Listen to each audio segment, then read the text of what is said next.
प्रिय बच्चों, जैसा कि कल मैंने वर्गीकी के बारे में आप लोगों को बताया था, उसी क्रम में आगे बढ़ते हुए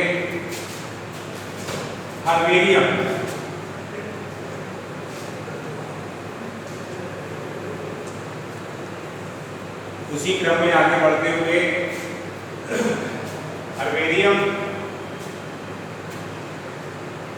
जिसमें वर्गीकी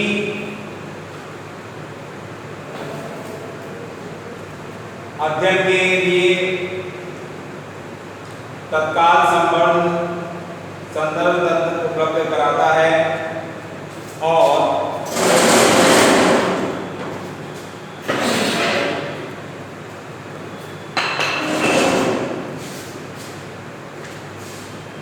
उसी क्रम में आगे बढ़ते हुए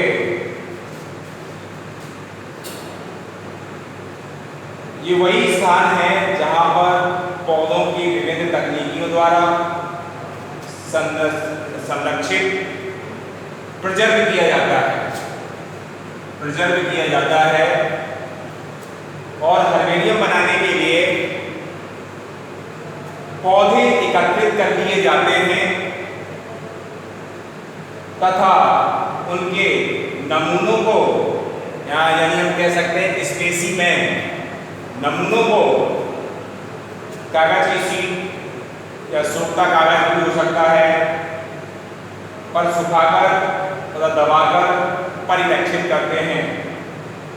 इन शीटों को एक मान्य वर्गीकरण प्रणाली के अनुसार व्यवस्थित करते हैं और हर्बेरियम शीट को लेबल कर लिया जाता है। लेबल पर पौधे का वानस्पतिक नाम होना अनिवार्य है।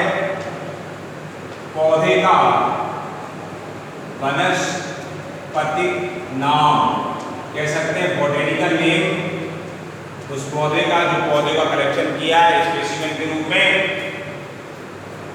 और उस पौधे के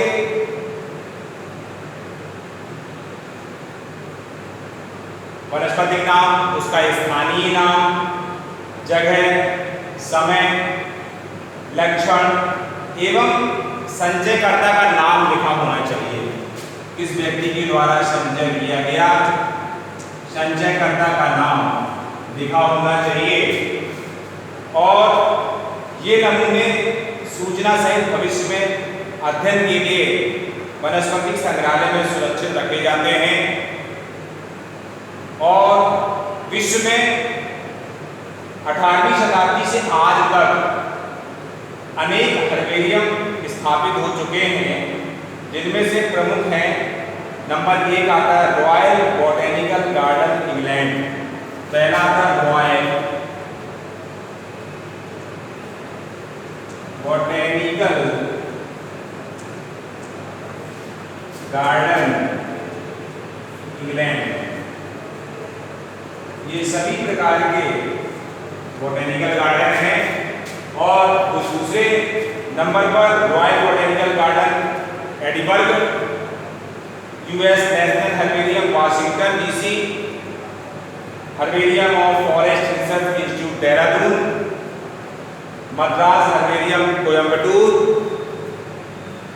herbarium of national botanical research institute Lucknow, herbarium botanical survey of India Allahabad. ये विभिन्न प्रकार के बॉटेनिकल गार्डन, जिसमें इसी से जुड़ा हुआ आखिर बॉटेनिकल गार्डन वनस्पतिक उद्यान क्या है। वनस्पतिक उद्यान, वनस्पतिक उद्यान के अंतर्गत जीवित पौधों का संग्रह किया जाता है, जो जीवित पौधे हैं, और इन उद्यानों में पौधों की विभिन्न जातियों को पहचानने के लिए उगाया जाता है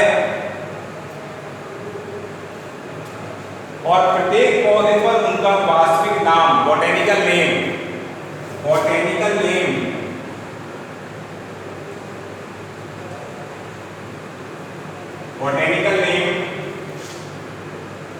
तथा उसके कुल यानी फैमिली के नाम फैमिली के नाम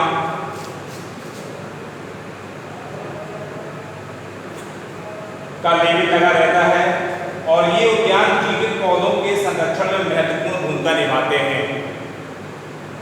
और कुछ वनस्पति उद्यान निम्नलिखित हैं, जैसे कि royal botanical garden Edinburgh Scotland, Indian botanical garden Kolkata, ये भारत का सबसे बड़ा वनस्पति उद्यान है, जिसमें उसी क्रम में आगे बढ़ते हुए national botanical garden Lucknow, Lloyd botanical garden Darjeeling, botanical garden forest research institute Dehradun. इसमें फिर हम बात करते हैं संग्रहालय, म्यूजियम, इसी से जुड़ा हुआ संग्रहालय। यानी कि संग्रहालय क्या है, म्यूजियम कहलाता है। और संग्रहालय में जंतुओं तथा पौधों को परिरक्षित नमूनों के संदर्भ में सुरक्षित रखा जाता है। ये प्रायः शैक्षणिक संस्थानों, विद्यालयों, विश्वविद्यालयों तथा कॉलेजों में स्थापित किए जाते हैं। ये स्पेसिमेंस परिरक्षित खोल यानी कह सकते हैं प्रिजर्वेटिव सॉल्यूशन में डालकर जो जार होते हैं, जार में सुरक्षित रखे जाते हैं, जार में सुरक्षित रखे जाते हैं। प्रिजर्वेशन घोल के माध्यम से जारों में सुरक्षित रखे जाते हैं। इन्हें सुखाकर भी हम प्रिजर्व करते हैं और कीटों की विभिन्न जातियों को एकत्र करके उन्हें मारने के बाद डिब्बों में पिन लगाकर रखा जाता है। आकार में बड़े पशु पक्षी तथा स्तनधारी जंतुओं को मारने के बाद उसे नमूनों को उनके भरण पदार्थ यानी कि भर करके परीक्षित करते हैं, जिससे हम एक सुरक्षित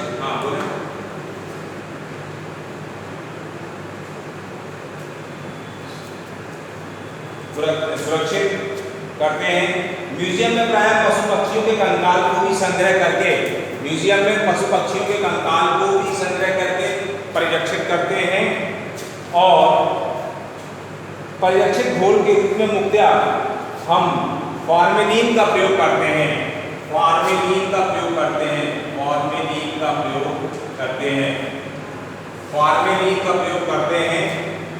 और ये घोल प्रयोग किया जाता है। इसमें 40% फॉर्मेल्डिहाइड होता है, 40% फॉर्मेल्डिहाइड होता है।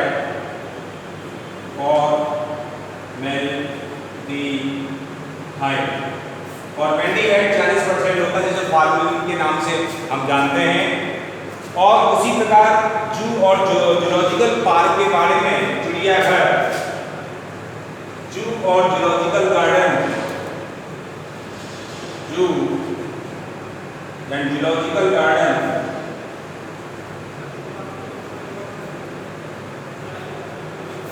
और जूलॉजिकल गार्डन के रूप में इसमें वन्य आवासी जीवित प्राणियों को सुरक्षित वातावरण में रखा जाता है तथा उनके वृद्धि यानी ग्रोथ, डेवलपमेंट एंड तथा रिप्रोडक्शन का विशेष ध्यान रखते हुए उनका संरक्षण किया जाता है। इसमें से उनके आहार, स्वभाव तथा व्यवहार को सीखने का अवसर प्राप्त होता है।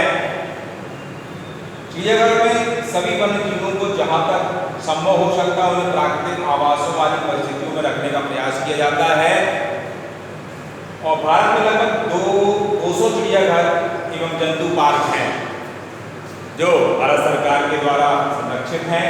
उसमें राष्ट्रीय पार्क यानी नेशनल पार्क के रूप में गिरी राष्ट्रीय उद्यान जूनागढ़ गुजरात में, काजीरंगा राष्ट्रीय उद्यान असम में यानी जोरहट क्षेत्र है असम का, कान्हा राष्ट्रीय उद्यान मध्य प्रदेश, कार्बेट राष्ट्रीय उद्यान नैनीताल उत्तराखंड और सुंदर टाइगर रिजर्व पश्चिम बंगाल।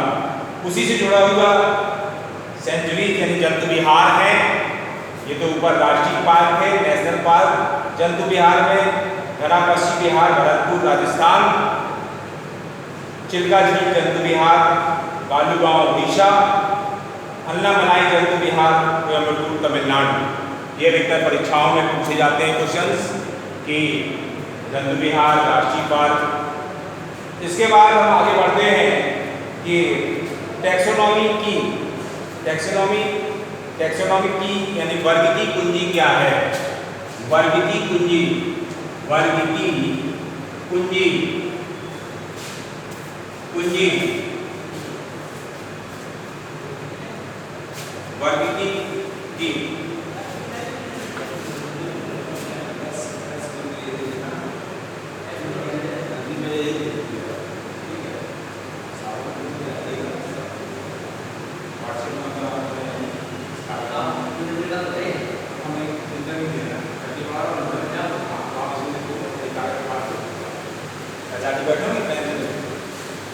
इसके बाद वर्गीकी कुंजी के अंतर्गत जीवधारियों के वर्गीकरण और पहचान में जो लक्षण वर्गीकी में सहायक होते हैं उसे वर्गीकी कुंजी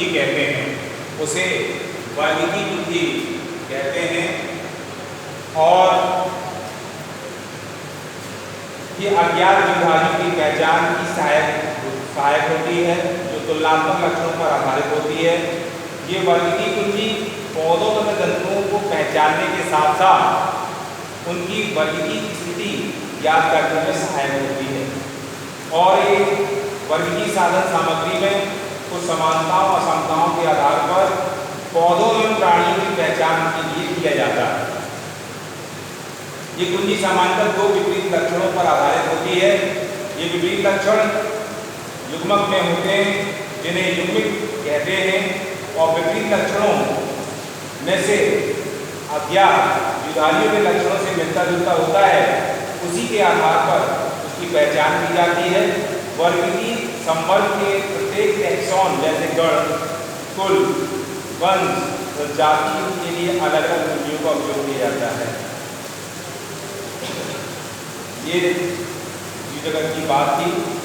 अब हम नेक्स्ट टर्न पर आपको अगला लेसन जो हमें कराना है एनसीईआरटी पैटर्न के अंतर्गत, वो जीव जगत का वर्गीकरण, क्लासिफिकेशन ऑफ लिविंग बीइंग्स, इसके बारे में हम चर्चा करेंगे कि जीव जगत का वर्गीकरण क्या है, जीव जगत के वर्गीकरण कितने वर्गों में वर्गीकरण के आधार पर बांटा गया है, इसकी विभिन्न प्रकार की पद्धतियाँ, इसकी चर्चा नेक्स्ट में करेंगे।